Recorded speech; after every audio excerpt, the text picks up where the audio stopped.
Good day mga boys! New day, new blessing! And for today's video, gagawa tayo ng homemade wine na special recipe ng pamilya namin. May pa-homemade wine kapag nalalaman, buko juice lang naman yung gagawin natin for today's video. So sinimulan na nga namin yung pag-testing kung pwede na ba yung buko na pinitas namin. At yung unang buko na nabuksan namin walang laman. Kaya next testing! Sana naman ngayon ay pagpalain.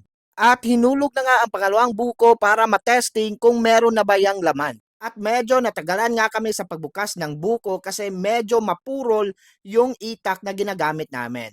At ayun, nabuksan na nga yung buko. At swerte kasi saktong-sakto, puntong-punto yung buko na nakuha namin. Sobrang tamis pa ng tubig at ng laman ng buko na to. Kaya eto si Uncle napatikim at napa-approve sa sobrang tamis at sarap ng buko na nabiyak namin. 6 lang na buko yung nakuha namin pero okay lang kasi sobrang dami naman ng laman na tubig sa mismong buko na nakuha namin. Shoutout nga pala kay Beaw na nagbukas ng lahat ng buko na nakuha namin.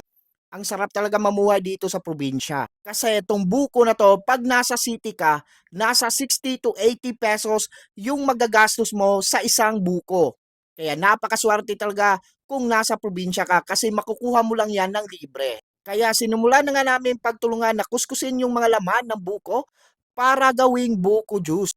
Perfect na perfect sa panahon kasi napakainit. Kaya eto naman si Manoy, napatulong na rin sa pagkuskus ng mga laman ng niyog. At naubos na rin namin kuskusin lahat ng laman ng buko na nakuha namin. And for the next step, bibili na kami ng ingredients para panghalo sa buko juice na gagawin namin. So, bumili na nga ako ng Skyflakes, Bear Brand at kondensada para sa ingredients na panghalo sa buko juice. Since kumpleto na yung lahat ng ingredients, simulan na natin tong panghaluin.